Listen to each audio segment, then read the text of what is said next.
एका breaking news bulletin मध्ये समोर येते। आकाशवाणी आमदार निवासमध्ये चंद्रकांत धोत्रेंचा मृत्यू झालाय। मुंबईतील ही महत्त्वाची बातमी।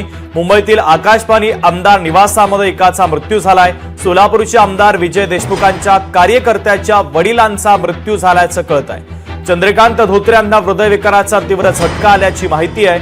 विजय देशमुखांचा कार्यकर्ता विशाल धोत्रेंच्या वडिलांचा हा मृत्यू झालेला आहे। रुग्णवाहिका वेळेत न मिळाल्याचा नातेवाईकांनी आरोप देखील केलेला आहे। महत्त्वाची आणि मोठी बातमी आपण पाहतोय। मुंबईत आकाशवाणी आमदार निवासामध्ये चंद्रकांत धोत्रेंचा मृत्यू झाला। सोलापूरचे आमदार विजय देशमुखांच्या कार्यकर्त्याच्या वडिलांचा मृत्यू आमदार निवासामध्येच झालेला आहे। तर चंद्रकांत धोत्रे यांना हृदयविकाराचा झटका आल्याची माहिती आहे। विजय देशमुखांचा कार्यकर्ता विशाल धोत्रेच्या वडिलांचा आकाशवाणी आमदार निवासामध्ये मृत्यू झाला। रुग्णवाहिका वेळेत न मिळाल्याचा नातेवाईकांनी आरोप केलेला आहे।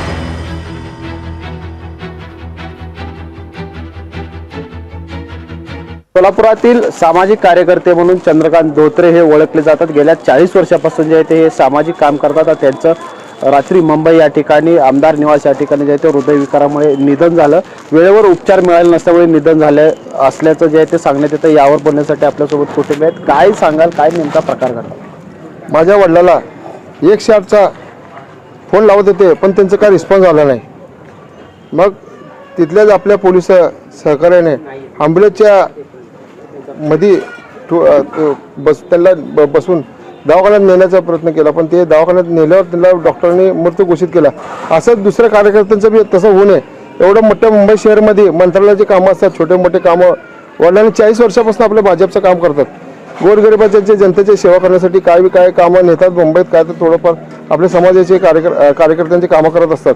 पण आज त्या ठिकाणी आपलं काय आमदार निवास इथं स्थानिक ॲम्ब्युलन्स 24 तास उपलब्ध राहावा, अजून डॉक्टरांची बी टीम राहावं, असंच आमच्या वडिलांचा आज मृत्यू झाला तसं दुसऱ्या कार्यकर्त्यांचं होऊ नये, हेच माझी सरकारला विनंती आहे। जर सरकारला खरंच कार्यकर्त्यांची दखल घेण्याची पाहिजे असेल तर जिथे आमदार निवास आहे तिथे वैद्यकीय कक्ष स्थापन करून प्राथमिक उपचार केंद्र आणि 24 तास ॲम्ब्युलन्सची सेवा उपलब्ध करून दिली तर योग्य माणसाचं योग्य जीव वाचील आणि गोरगरीब जनतेचे काम होऊन त्यांनी आपल्या घरी आपल्या कुटुंबासोबत राहील अशी मी अपेक्षा सरकारतर्फे करत आहे। वसीम अत्तार, लोकशाही न्यूज, सोलापूर।